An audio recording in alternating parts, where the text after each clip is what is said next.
Hello दोस्तों, welcome to overview study channel for civil service examination. हम लोग यहाँ पर जीएस के पिछले 33-32 सालों के पेपर को हल कर रहे हैं। जितने भी पीसीएस के द्वारा पूछे गए एग्ज़ाम के सभी पेपरों को हम हल कर रहे हैं, जो कि लाइव हम डेली हम 9:30 PM पर आते हैं और इस पर डेली हम डिस्कशन करते हैं। और इसमें आने वाले एग्ज़ाम में हमारे लिए बहुत महत्वपूर्ण है। अब तक हम लोग 9 टॉपिक पर डिस्कशन कर चुके हैं। आज हमारी 10वीं टॉपिक है, तो let do it, don't waste the time. तो आज हमारा टॉपिक है foreign invention during the ancient India में फॉरेन का आगमन के रिकॉर्डिंग है। तो इसमें हम जितने भी अब तक के पीसीएस के द्वारा क्वेश्चन पूछे गए हैं, किसी भी एग्ज़ाम में पीसीएस आयोग के द्वारा जितने भी आयोग एग्ज़ाम कंडक्ट किए गए, सभी पेपर में जो आज तक जीएस के जितने भी क्वेश्चन आए सभी का देखा जाए तो इसमें अब केवल 7 ही क्वेश्चन दिए हैं। लेकिन इसके पीछे भी हम लोग ने जब इसके पीछे वाले चैप्टर में भी देखे हैं तो बहुत सारे क्वेश्चन पूछे हैं और आने वाले एग्ज़ाम में भी घुमा फिरा के क्वेश्चन पूछते रहते हैं। तो हम थोड़ा सा इस पर हम ये देखते हैं कि इसमें क्या क्वेश्चन पूछा गया है। तो इसको हम अगर आप बढ़िया से अंडरस्टैंडिंग करना चाहते हैं तो इसमें हमको ये देखना पड़ेगा कि जो जैसे यहाँ पर पहला क्वेश्चन है तो इसको हम देखते हैं। तो पहला क्वेश्चन में कह रहा है कि following were the basic cause behind the success of Alexander India. यहाँ पर पूछ रहा है कि बेसिक कॉज क्या था, बेसिक रीजन क्या था कि अलेक्जेंडर ने इंडिया पर आक्रमण किया। क्या रीजन था कि अलेक्जेंडर ने इंडिया पर आक्रमण किया तो सक्सेस हो गया, ठीक। लेकिन बहुत से राइटर बोलते हैं कि सक्सेस नहीं हुआ, वापस चला गया। लेकिन यहाँ पर क्वेश्चन पूछा सक्सेस हो गया, तो सक्सेस होने का क्या कारण था, तो ये पूछा गया। तो इसमें हम देखते हैं कि पहला स्टेटमेंट क्या है। तो पहला स्टेटमेंट है there was no central power India that time. क्या इंडिया का सेंट्रल पावर उस समय नहीं था? तो था। कौन? धनानंद था, वो मोस्ट पावरफुल, ठीक। सेकेंड यहाँ पर बोल रहा है हिज आर्मी वाज एक्सीलेंट। ये तो करेक्ट है, उसकी आर्मी बहुत ही एक्सीलेंट है। He got the help from the anti national ruler, ये भी सही है, ठीक। तो ये एंटी रूरल नेशनल से बहुत ज़्यादा लॉ मिला इसको। और सेंट्रल पावर धनानंद तो था, लेकिन वो क्या था कि उसको जो नॉर्थ वेस्ट पार्ट है इंडिया का, वहाँ पर वो ध्यान नहीं दिया।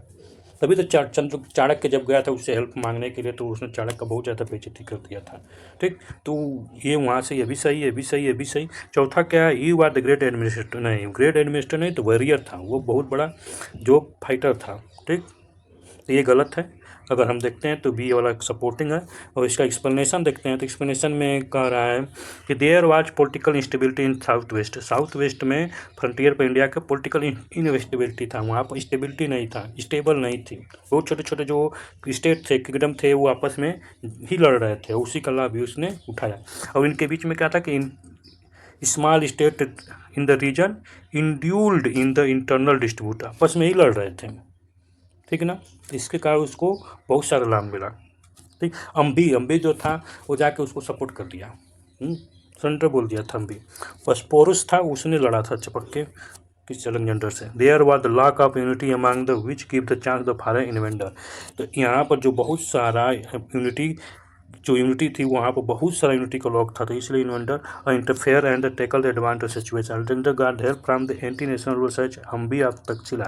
तक्षशिला से बहुत जो अम्बी तक्षशिला का था उसे बहुत ज़्यादा फॉरेन को लाभ मिला। Invader are not only invade the India but also stabilize their holding region. Invade नहीं कि वहाँ पर होल्डिंग यानी वहाँ पर अपना साम्राज्य भी बनाते हैं, ठीक।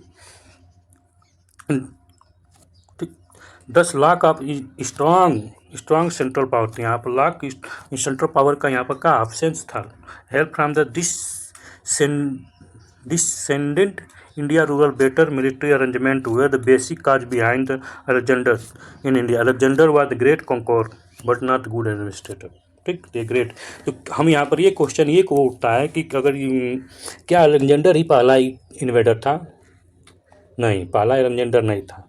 तो चलिए सबसे पहला कौन था उसका क्या, थोड़ा इस पर स्कोप डाल लेते हैं, एक बार हम मेमोराइज कर लेते हैं, एक बार देख लेते हैं, जिससे हमारी मेमोरी ताज़ी हो जाए और हमको समझने में आसानी होगा। अगर आपको इस पर डिटेल में कोई वीडियो चाहिए तो हमारा एक एशियंट हिस्ट्री के बारे में अगर डिटेल में हमें पढ़ना है और समझना है क्या हुआ था, तो हम उसके लिए एक नई सीरीज स्टार्ट किए हैं, जिसमें हम तमिलनाडु बोर्ड के क्रक्स को साथ साथ और एनसीईआरटी के मैप ऑफ फैक्ट को इंक्लूड करते हुए हम पूरा अच्छी तरह से एशियंट और मिडल को कवर कर रहे हैं, जिसमें हम पूरा एक एक पॉइंट को डिटेल में डिस्कशन करें, जिससे हमारे आने वाले एग्जाम में बहुत ही लाभ होगा, जिससे हमें प्री और मेंस दोनों में लाभ, केवल प्री को ही सेंटर में नहीं रख के कर रहे हैं, मेंस को भी, ठीक है ना। तो आप इसको देख सकते हैं और यहाँ से आप अपने नॉलेज को बढ़ा सकते हैं। तो चलिए तो देखिए, अलेक्जेंडर तो आया था हमारा 4th सेंचुरी में, लेकिन 4th सेंचुरी BC में अलेक्जेंडर से पहले भी एक रूलर थे जो 6th सेंचुरी, जब महाजनपदा का जन्म, महाजनपदा का कार्यकाल था, टाइम था, उस समय जब महाजनपदा इमर्ज हो रहा था और क्या बोलते हैं मगध एम्पायर अपने चरम पर जा रहा था, उस समय हमारे यहाँ क्या पावर की अनस्टेबिलिटी थी। इंडिया में जब भी पावर का अनस्टेबिलिटी हुआ है, इंडिया में जब भी पावर डिक्लाइन हुआ है, पावर इंटरनल डिस्ट्रीब्यूट शुरू हुए, तब जब इंटरनल डिस्ट्रीब्यूट शुरू में तब फॉरेनर जो हैं आए हैं, ठीक। उसको जब भी स्पेस खाली, जब कोई स्पेस खाली होगा तो उसको स्पेस भरने के लिए, उस स्पेस को ग्रहण करने कोई ना कोई आएगा, ये नेचर का नियम है, ठीक। तो यहाँ पर अगर हम देखते हैं 6th सेंचुरी BC में इसी के टाइम क्या हुआ था, तो बहुत सारी घटनाएं हो रही थी। अगर आप देखेंगे तो अगर हम थोड़ा सा अगर इसको हम एक्सप्लेन करना चाहें तो आप आपको यहाँ पर बता दूँ कि आप ये देखिए, जैसे मान लीजिए कि ये हमारा पॉलिटिकल प्रॉब्लम, ये हमारा प्रॉब्लम ये है। तो पहले क्या हो रहा था, देखिए सबसे पहले यहाँ पर महाजनपदा का राइज हो रहा था, महाजनपदा, ठीक, बन रहे थे यहाँ। फिर उसके इसी स्टार्ट में क्या होता था, रिलीजियस मूवमेंट हो रहा था, रिलीजियस मूवमेंट, ठीक। इसी टाइम फॉरेनर भी आ रहे थे, तो यहाँ पर यही यानी ये सब एक ही साथ चल रहा था। इधर रिलीजियस मूवमेंट में आपका देखेंगे तो बुद्ध और जैनिज्म, महाजनपदा में देखेंगे तो 16 जनपदा, जिसमें से लास्ट में मिलते हैं कितने, 4 में से लास्ट में कितने हो जाते हैं, 1 मगध एम्पायर, ठीक। यहाँ फॉरेनर जो होते हैं, फॉरेन इन्वेडर होते हैं, वो आते हैं लेकिन सिंध को पार नहीं कर पाते हैं, सिंधु रिवर को पार नहीं कर पाते हैं, इंडस रिवर को पार नहीं कर पाते हैं। तो हम यहाँ पर ये देखेंगे कौन सबसे पहले था। तो सबसे पहले हम उसी टाइम देखते हैं, तो एक पर्शियन रूरल था, पर्शियन रूरल जो था उसने 6th सेंचुरी BC में नॉर्थ वेस्ट एरिया में, नॉर्थ ईस्ट में तो आपका मगधा और रिपब्लिक हो रहे थे, लेकिन नॉर्थ वेस्ट एरिया में जो पर्शियन रूरल ईरान का था, जिसको हकमेनिया एम्पायर का था, उसने उसी टाइम पंजाब और सिंध को अपने अंदर अनेक्स किया। और अनेक्स करने के बाद वहाँ से क्या करता था कि एग्रीकल्चर लैंड रेवेन्यू लेता था, ठीक।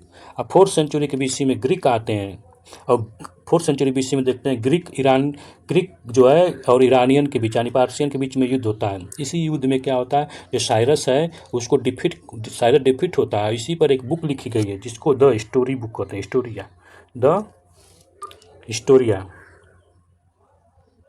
हिस्टोरिया। इसी बुक को लिख के एक इंसान है जिसको हम फादर ऑफ हिस्ट्री बोलने लगे, जो इस बुक को राइटर था, उसमें वो ग्रीक और ईरानियन के बैटल को ही एक्सप्लेन किया है, उसी घटना को बताया है, और वो लिखा, और लिखने के बाद वो फादर ऑफ हिस्ट्री कहलाया, जिसका नाम था हेरोडोटस। जो द हिस्ट्रिया नाम की बुक लिखता है, और उसमें ग्रीक और ईरानियन या पार्सियन का युद्ध के बारे में एक्सप्लेन किया, जिसमें जरासस था, वो ग्रीक के द्वारा हार जाता है। और अब खुद सोचिए, और ये महाशय बुक लिखते हैं, वो एक हिस्ट्री फादर ऑफ हिस्ट्री बन जाते हैं, हेरोडोटस, ठीक। अब खुद देखिए कि जब हकमेनिया एम्पायर जब सिंध और पंजाब को कब्जा कर लेता है, अनेक्स कर लेता है, तो ईरानियन जो आते हैं, ग्रीक जो आते हैं, इन ईरानियन को बैटल में हराते हैं, और यानी ईरानियन ने ही ग्रीक को रास्ता दिखा दिया इंडिया आने का, ठीक। जब यहाँ पर ये ईरानियन के पास युद्ध करने आए होंगे तो यहाँ पर क्या देखे होंगे कि बहुत ज़्यादा वेल्दी आदमी है, यहाँ से कहाँ से आ रहा है, इसको टैक्स कहाँ से मिल रहा है, इतना धन कहाँ से मिल रहा है, तो उनको दिखाई दिया पंजाब से, तो सोचे होंगे चलो उधर चलते हैं, उधर से कब, तो वही अलेक्जेंडर आता है, ठीक। ये मकदूनिया का था, और ये आता है ग्रीक का राजा, और ये आता है और अम्बी इससे मिल जाता है। तक्षशिला का जो राजा इसे सपोर्ट करता है, लेकिन पोरस जो है बहुत खतरनाक अपना युद्ध करता है, ठीक। और अलेक्जेंडर इंडिया में 19 मंथ तक कंटिन्यू बैटल करता है, ठीक। और फर्स्ट इस पोरस से इसे हाइदर पास में बैटल होता है, झेलम के पास, ठीक। और अलेक्जेंडर जो कहाँ से, तो खैबर पास है, वहाँ से श्वेत पहले से एंट्री लेता है इंडिया में। समझ में आ रहा है। उस समय का अगर हम इंडिया को देखें तो देखिए इस तरह से है। महाजनपदा का टाइम है, अगर हम देखते हैं तो ये महाजनपदा है। कितने महाजनपदा, तो 16 महाजनपदा। अब इसमें हम देख सकते हैं एकदम ध्यान से, तो ये महाजनपदा का टाइम है। तो यहाँ पर देखिए, यहाँ पर कंभोज, तक्षशिला, गंधार, ठीक। यहीं का कौन राजा था, तो अम्बी यहाँ का राजा था, ठीक। अब यहाँ पे देखिए कुरु है, यहाँ बज्जी, यहाँ काशी, कौशल, मल्ला, वत्स्य, सुरसेन, मथुरा, मत्स्या, विराट, अवंती, उज्जैन, छेदी, कौशाम्बी, ठीक। कलिंगा, वंगा, मुल्लका, अस्मका, कुंतला, अंधरा, ठीक। ये महाजनपद का टाइम था। ये सिंधु रिवर है आपका, इंडस रिवर जिसको बोलते हैं, ठीक। अब इसी को अगर हम देखते हैं, महाजनपदा का टाइम है। महाजनपदा के टाइम पर ही देखिए तो हकमेनिया का एक राजा था, हकमेनिया एम्पायर का राजा, जिसको हम लोग पर्शियन कहते हैं। तो पर्शियन ईरानियन कहिए तो 5वीं और 6वीं सेंचुरी के बीसी आसपास साइरस, देखिए साइरस फर्स्ट, दरायसस फर्स्ट और सेकेंड, और लास्ट में जेरोक्स, कुछ इसी तरह से जेरोक्स। देखिए ये सुलेमान रेंज और किट्ठा रेंज दोनों 550। और अब उसी टाइम देखिए आपका, हम देखते हैं कि बुद्ध जी का जन्म कब हुआ था, तो 563 में बुद्ध जी का जन्म हुआ था। कितना, 563 BC, ठीक। कब तक थे, तो 483। अब खुद सोचिए कि इस समय क्या हो रहा था, रिलीजियस मूवमेंट का ये टाइम था बुद्ध जी का। अगर देखते हैं उसी टाइम 530 में देखिए साइरस फर्स्ट, जो कि सुलेमान और किर्था रेंज और सुलेमान रेंज को अपने कवर में कर लेता है, अपने कंट्रोल में कर लेता है, एनेक्स कर लेता है। अब उसका ही जो अगले था, आगे का अगर देखते हैं तो दरायसस फर्स्ट, जो कि सिंधु और झेलम बियान सिंधु तक आ जाता है, यहाँ पर सिंध और पंजाब को एनेक्स कर लेता है, ठीक। अब यहाँ पर देखिए कि यहाँ पर सभी महाजनपद हैं, अभी महाजनपद चल रहे हैं, कोई ऐसा नहीं है महाजनपद का मगधा का। यहाँ पर देखिए सब महाजनपद हैं, यहीं पर अपना बुद्ध जी भी घूम रहे हैं चारों तरफ, ठीक, खेल कूद रहे हैं, ठीक। 483 में यहाँ तक आता है, तो मतलब कि 463 गांधी यानी आपका बुद्ध जी थे उसी टाइम ये आया था दरायसस यानी हकमेनिया एम्पायर, ठीक। और आपका सिंध और पंजाब रीजन से इसको अच्छा खासा क्या रेवेन्यू मिलता था, ठीक। अब देखिए अब यहाँ पर इनका मगध का उत्थान होता है। तो मगध का उत्थान 400 से 500 BC के 300। देखिए मगध का उत्थान करने वाला आपका मिलता है बिंबिसार, ठीक। बिंबिसार के बाद अजातशत्रु आता है, ठीक।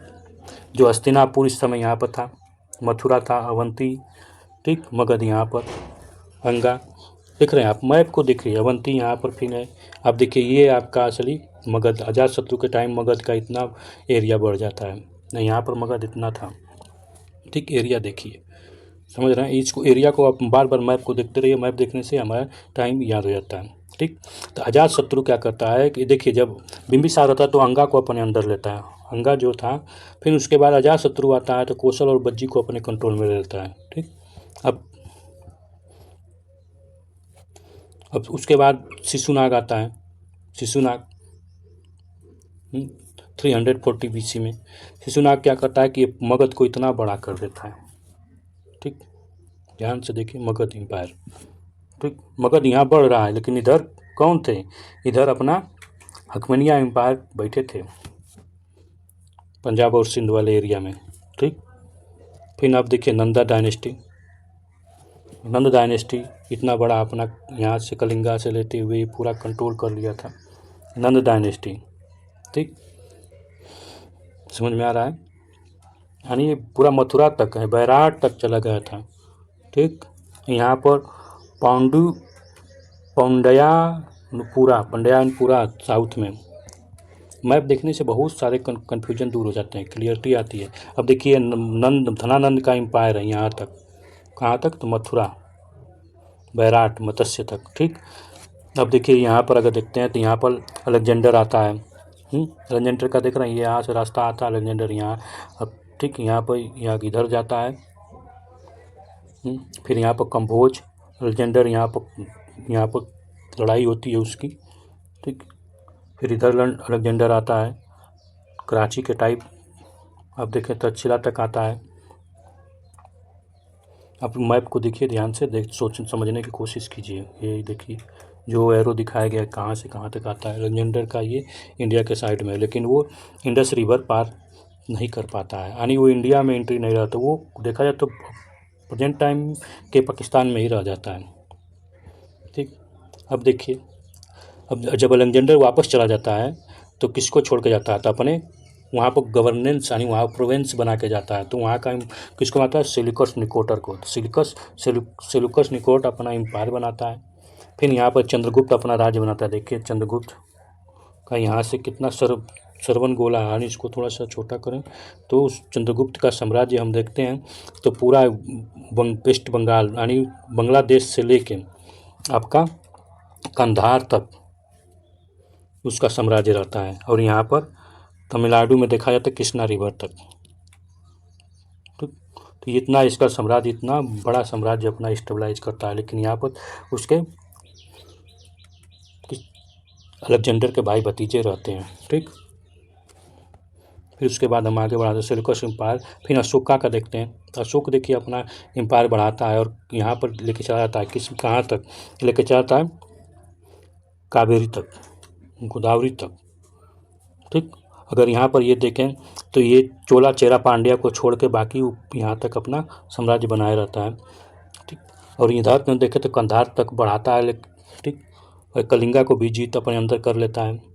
समझ में आ रहा है? ये मैप को देखिए और समझने की कोशिश कीजिए। क्या यहाँ पर अलेक्जेंडर का अपना एरिया बना रहता है, सेल्यूकस निकोटर अपना एम्पायर अलेक्जेंडर की मृत्यु के बाद अपने आप को स्वतंत्र घोषित कर लेता है, ठीक।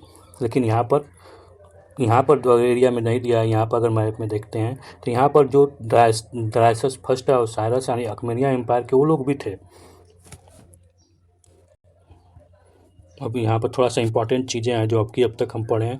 अशोक का आयरन रॉक एडिक्ट, तो रॉक एडिक्ट को थोड़ा सा एक बार रिवाइज कर लेते हैं जिससे हमारे आने वाले एग्जाम में बहुत सारा लाभ हो जाए। तो देखिए रॉक एडिक्ट, तो यहाँ पर देखते एरागुड्डी कहाँ पर है, तो आंध्र प्रदेश में। हमेशा पूछा गया है, कई बार पूछा गया है, इसको याद कर लीजिए। ब्रह्मगिरी, सिद्धापुरा, जतिंगा रामेश्वर, ठीक। तो याद रहे यहाँ पर एक दिया है, तो कहाँ पर है, तो ये कर्नाटक में और तमिलनाडु, ठीक। अलक्की गुंडू गावी मठ, ठीक, ये भी कर्नाटक में। मसकी, सनाती आपका आंध्र प्रदेश। सुपारा, गिरनार। जगौड़ा उड़ीसा, धौली उड़ीसा। सारूमारू मध्य प्रदेश। रूपनाथ मध्य प्रदेश। गुजरा मध्य प्रदेश। बैराट दिल्ली, बहापुर दिल्ली। कलसी उत्तराखंड। सासाराम बिहार और अहरारू आपका बिहार। शहबाजगढ़ी पाकिस्तान। मंदसौर पाकिस्तान। कंधार अफगानिस्तान, ठीक। तो ये बार बार पूछा गया है, अभी पिछले साल भी पूछा था यूपीएससी में। अब उसका आयरन पिलर देख लीजिए, अशोका का आयरन पिलर कहाँ कहाँ पर है। तो अशोका का आयरन पिलर देखते हैं तो वही सासाराम बिहार और औरौरा बिहार। प्रयाग प्रशस्ति के नाम से भी जाना जाता है इलाहाबाद। रूपनाथ मध्य प्रदेश। सांची मध्य प्रदेश। गुजरा मध्य प्रदेश। बैराट बिहार और बैराट दिल्ली। बहापुर दिल्ली, बैराट मध्य प्रदेश में आएगा। मध्य प्रदेश के राजस्थान। टोपरा दिल्ली। कलसी आपका उत्तराखंड। मेरठ यूपी, ठीक। यहाँ पर देखिए एक और रामपुरवा,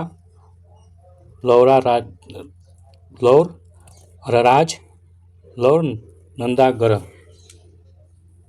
ठीक। अब यहाँ पुष्यमित्र शुंग, अब पुष्यमित्र शुंग जब अशोक का लास्ट बृहद्रथ को, लास्ट अशोक का लास्ट किंग को बृहद्रथ जो था उसको ये मार देता है, उसका कमांडर चीफ रहता है, उसको मारने के बाद अपना पुष्यमित्र शुंग बनाता है। अब यहाँ पर देखिए जब पुष्यमित्र शुंग अपना शुंग डायनेस्टी बनाता है, ये उसका एरिया है, ठीक देख रहे हैं, पूरा वेस्ट बंगाल यानी आज प्रेजेंट टाइम के बांग्लादेश से लेके तो आपका पूरा पंजाब तक, सिलकोट तक, और यहाँ पर देखें तो पूरा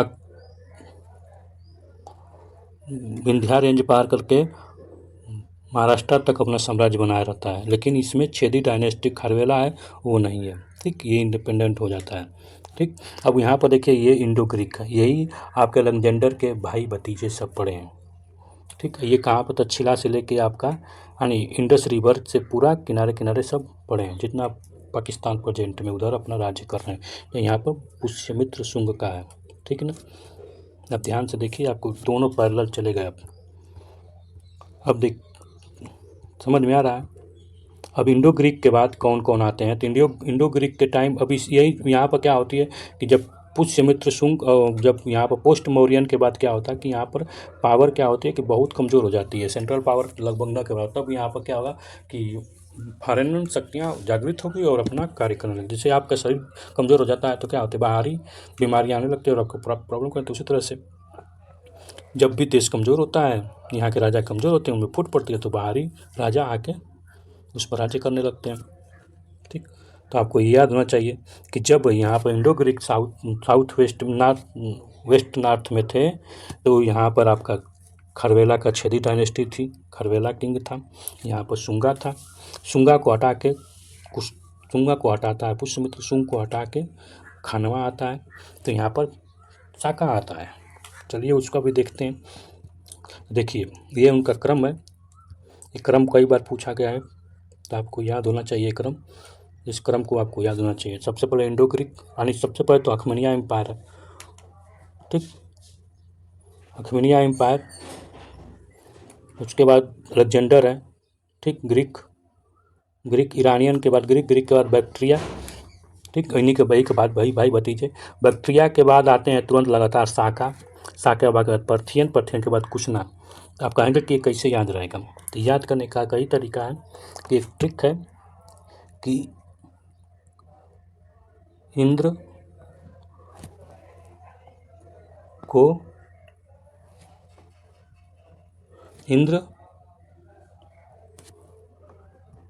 शक करते, इंद्र शक करते हैं पार्थ की कुशलता पर, ठीक। इंद्र से इंडो ग्रीक, शक से साका, पार्थ से पार्थियन, कुशलता माने कुशड़ा, ठीक। तो ये ट्रिक है, इसको याद कर लीजिए, यही क्रम है, ठीक। जब बाकी जो होगा वो हम तो डिस्कशन करेंगे ही। देखिए जब साका का इनको सिंथिया भी कहते हैं, ठीक।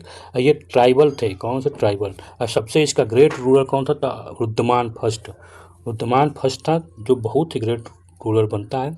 और इस सुदर्शन लेक को रिपेयर भी करता है, और इन लार्ज टेक्स्ट में ये संस्कृत इंस्क्रिप्शन भी करता है, जिसको चैट किया जाता था, जिसको पोएट के रूप में, पोएट्री के रूप में, ठीक, समझ में आ रहा है।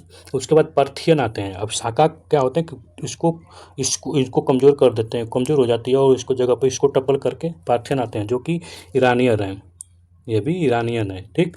तो पार्थियन आते हैं, इसका सबसे ग्रेट रूलर जो है तो आपको मिलेगा गोंडो फेरनेस था। ये क्या था कि saint Thomas visit to India to propagate the trinity. ये क्या आया था कि ये प्रोपोगेट करने आया था वहाँ क्रिश्चियनिटी को, गोंडे फर्निस, ठीक ना। इसी के टाइम में, इस गोंडे फर्निस के टाइम ही जब पर्थियन का मेन रूलर था, उसी के टाइम में ग्रेट रूलर था पर्थियन का, उसके टाइम संत थॉमस, यानी अगर आपको सोचिए उस समय भी क्रिश्चियनिटी प्रोपोगेट करने आए थे, सोच रहे हैं।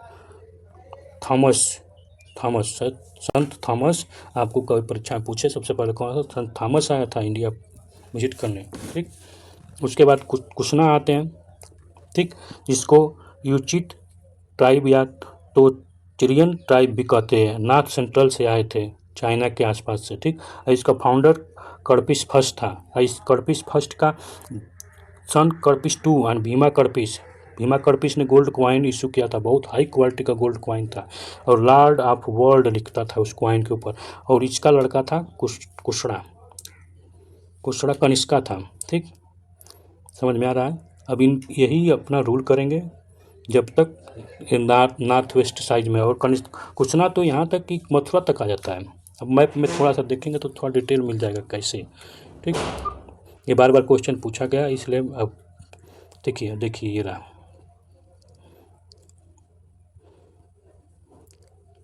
देखिए यहाँ पर सुंगा है, ठीक। यहाँ पर इंडो ग्रीक बैक्ट्रिया, ठीक। यहाँ पर देखिए पांड्या किंगडम, चोला चेरा थे। यहाँ सतवाहना थे, सतवाहना की 2 राजधानी है। पैथन बार बार परीक्षा में पूछा गया, याद रहे, नहीं तो फिर बाद में ये मत कहिए कोई बताया ही नहीं तो हम पढ़े ही नहीं थे। पैथन इसी को प्रतिष्ठान और अमरावती 2 थे। और उसके टाइम सुंगा, पुष्यमित्र सुंग, ठीक, वो साम्राज्य बनाया था, ठीक। यहाँ पर देखिए समझ में आ रहा है ना ये मैप, ठीक। यहाँ पर देखिए, यहाँ पर तम्रापारनी किंगडम,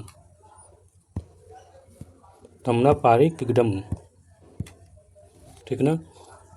अब देखिए, अभी और क्लियर आपको कर देगा। अगर यहाँ से क्लियर नहीं हो रहा है तो फिर दिक्कत है। हिस्ट्री क्या बोलती है कि history has the 2 I, first is place, second is time period. तो प्लेस देखिए, टाइम पीरियड अपने आप याद हो जाएगा। और टाइम पीरियड जो हम चल रहे हैं, ठीक, आज का ट्रेंड बदल गया, दोनों को ही पूछा जा रहा है, प्लेस भी है टाइम पीरियड। देखिए जब यहाँ पर सुंगा थी, मगधा पर सुंगा थी, सुंग डायनेस्टी थी, तो उसी समय डेक्कन साइड में सातवाहना थी, ठीक। सातवाहना की 2 राजधानी, ठीक, अमरावती और पुरुष प्रतिष्ठापुरम, ठीक। यहाँ पर इंडो ग्रीक का देख रहे हैं एरिया ये था, ठीक।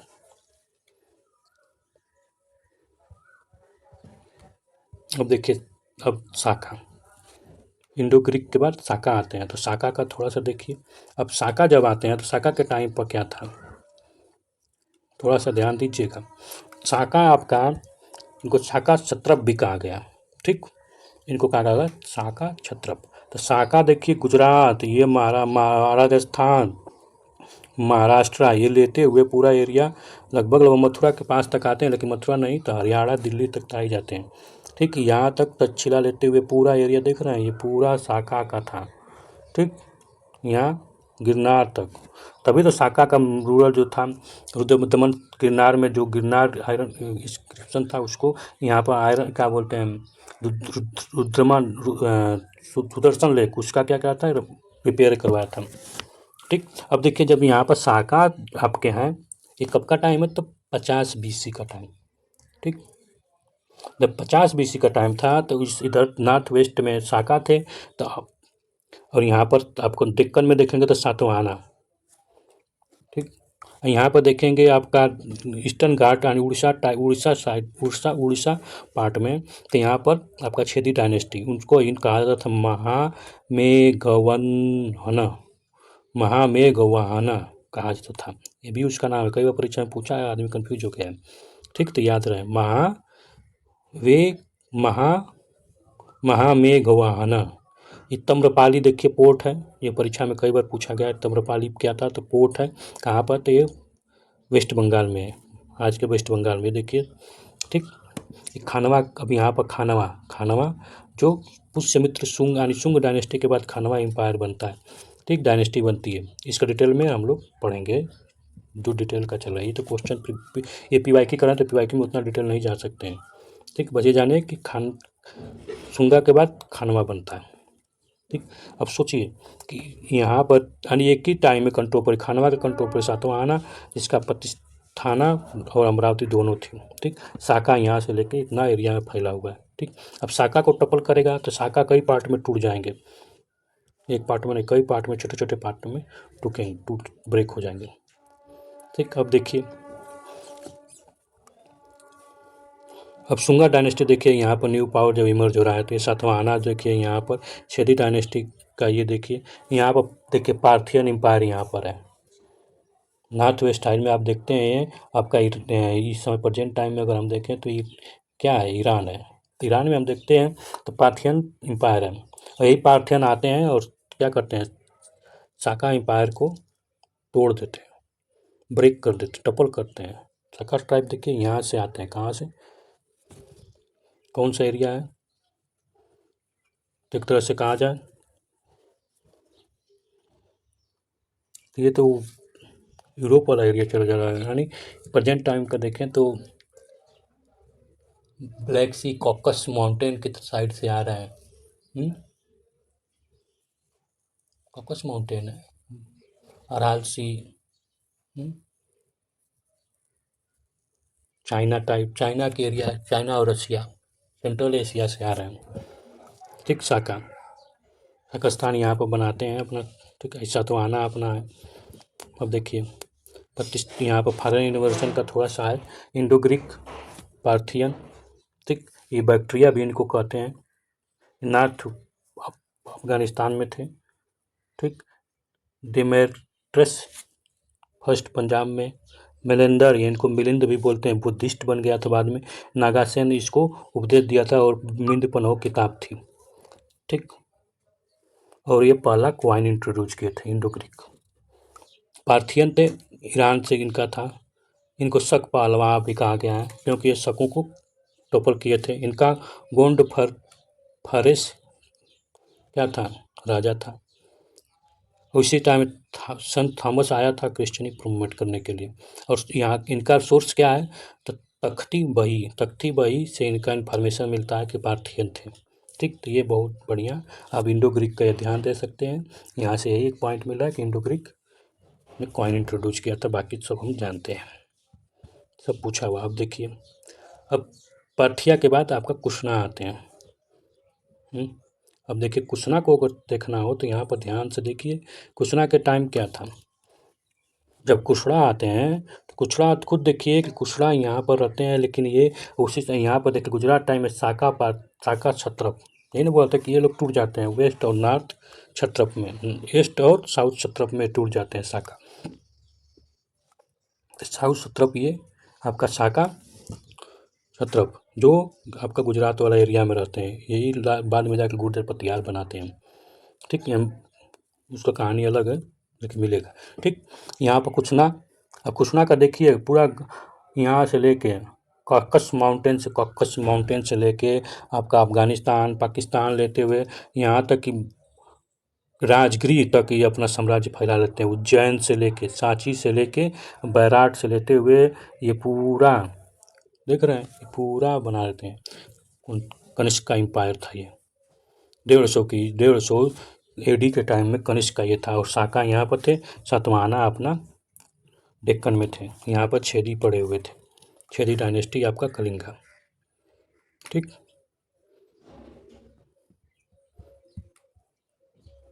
तो ये रहा फॉरेन इन्वेंशन, फॉरेन कैसे आए और यहाँ इसके आगे की कहानी क्या है, अब यहीं तक है। इसके बाद तो आपका ये इनका डिक्लाइन होता है, तो इसके बाद गुप्त काल शुरू हो जाता है। ठीक, कुशना को टपल करेंगे और गुप्त का शुरुआत होगा। और ये ठीक, तो हम लोग चलिए थोड़ा जो क्वेश्चन है वो कर लेते हैं, बाकी आपको समझ में आ गया होगा हम लोग को। मैप देखने से बहुत सारी क्लियरिटी आती है, बाकी तो क्वेश्चन हम कर रहे हैं, ये तो बस समझने के लिए था।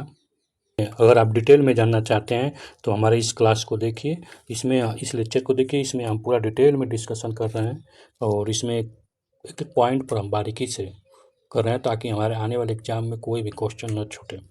ठीक है ना, आपको ट्राई कीजिए, अच्छा लगेगा। बहुत अच्छे तरह से समझाने की कोशिश की गई है, समझ में आएगा। तो सेकंड क्वेश्चन क्या था, who among following did not came to India with Alexander के साथ कौन इंडिया में नहीं आया था। तो दिमाइकस इंडिया के साथ नहीं आया था। ठीक, अरिस्टोबुल आया था। तो many great scholar accompanied Alexander during his campaigning such a Nearchus, Onesicritus, Aristobulus, Deimachus was ambassador of the court Mauryan, Bindusara के टाइम आया था डेमाइकस।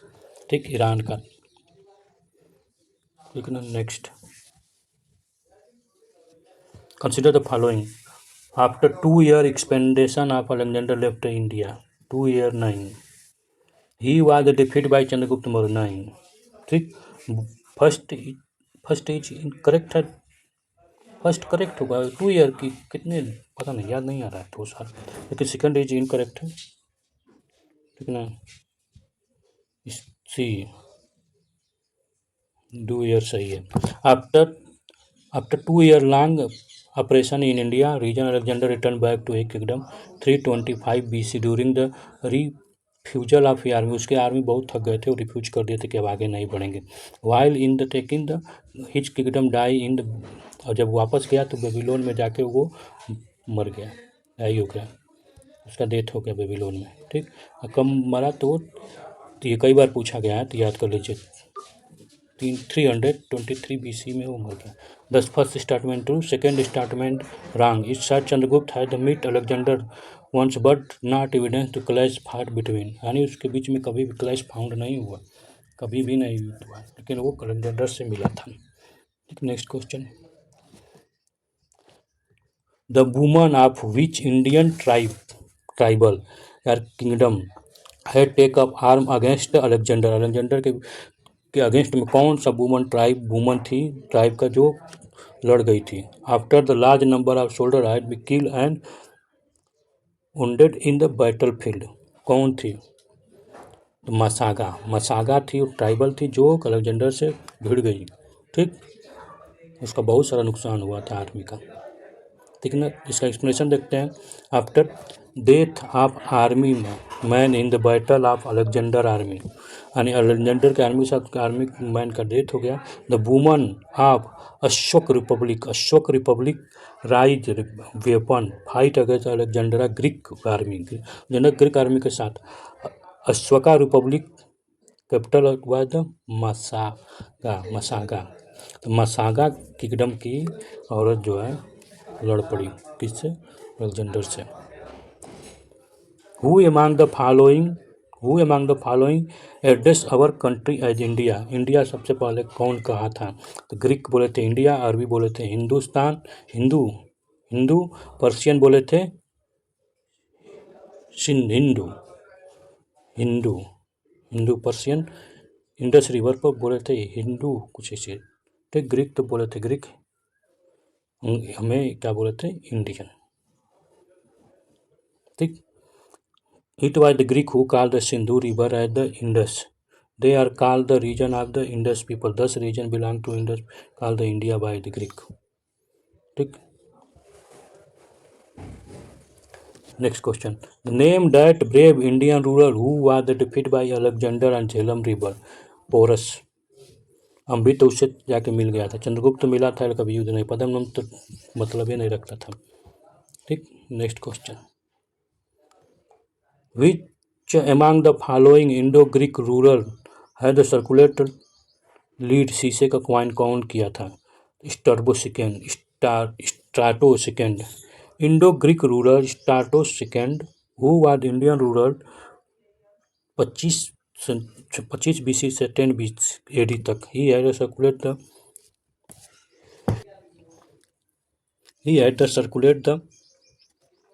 Had circulate the lead coin at the first.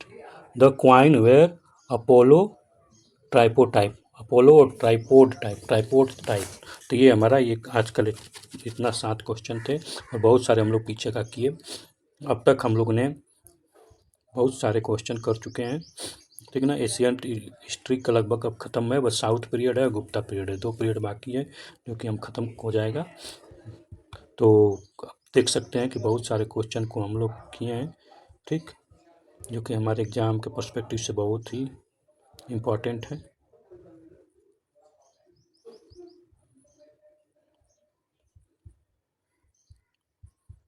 ठीक ना। तो आप इससे जुड़िए और हल करने की कोशिश कीजिए, समझने की कोशिश कीजिए। ऐसा ना हो कि टाइम निकल जाए और फिर आप सोचते रह जाए, टाइम निकल जाए फिर बाद में हाथ मलना पड़ेगा। तो टाइम निकलने के बाद क्या होगा, तो हम अगली बार मिलेंगे तो साउथ इंडिया की हिस्ट्री संगम पीरियड है, उस पर हम डिस्कशन करेंगे, हमारा अगला लेक्चर होगा, ठीक ना। तो उसको लिए हम कहेंगे कि पूरा एकदम इत्मीनान से तैयारी कीजिए। और हम यहाँ पर देखिए IAS 2022 में क्वेश्चन पूछा गया है, ठीक ना। तो हम आपसे यही कहेंगे कि इसको ध्यान से देखिए और अपने फ्यूचर को मुट्ठी में रखिए, नहीं तो फिर आपका टारगेट निकल जाएगा, टाइम ख़त्म हो जाएगी, फिर बाद में पछताने के अलावा कुछ नहीं मिलेगा। तो हम लोगों ने अब तक 10 लेक्चर हो गया कंप्लीट, 10 टॉपिक पर बात कर चुके हैं और पूरा डिटेल में बढ़िया से बात किया गया, मैप भी साथ और फैक्ट सब कुछ दिया गया है। और रही अब मैं कहूँगा कि यहाँ पर डिटेल में डिस्कशन किया गया है और इसमें ज़्यादातर फोकस हम लोग तमिलनाडु हिस्ट्री बोर्ड की बुक पर कर रहे हैं। तो इसलिए आप इसको भी आप इससे अपना एशियंट इंडिया और मिडिल इंडिया दोनों को आसानी से सीख सकते हैं। इसमें ज़्यादातर मैप और टाइमलाइन पर ज़्यादातर समझने पर ही फोकस किया गया है। और मेमोरी देखिए, हिस्ट्री में बिना मेमोरी किए आप कुछ नहीं कर सकते हैं, इसलिए मेमोरी करना बहुत ज़रूरी है। हमारा सेकेंड लेक्चर वो फर्स्ट लेक्चर थर्ड लेक्चर जितना भी लेसन होगा, सब लेसन को हम लोग जल्दी से जल्दी यानी 6 जून से पहले हम लोग कंप्लीट कर लेंगे, ठीक ना, ताकि हमारे आने वाले एग्ज़ाम में प्री में जब भी जितना भी आपका एशियंट और मिडिल से कोई क्वेश्चन ना गड़बड़ाए, ठीक। और बाकी तो हम क्वेश्चन पेपर कर रहे हैं, वो भी हो जाएगा, ठीक। तो thank you for the watching, आप लोग देखते रहिए और भगवान आपका साथ देगा, जितना मेहनत करेंगे उतना मिलेगा। Thank you so much for watching.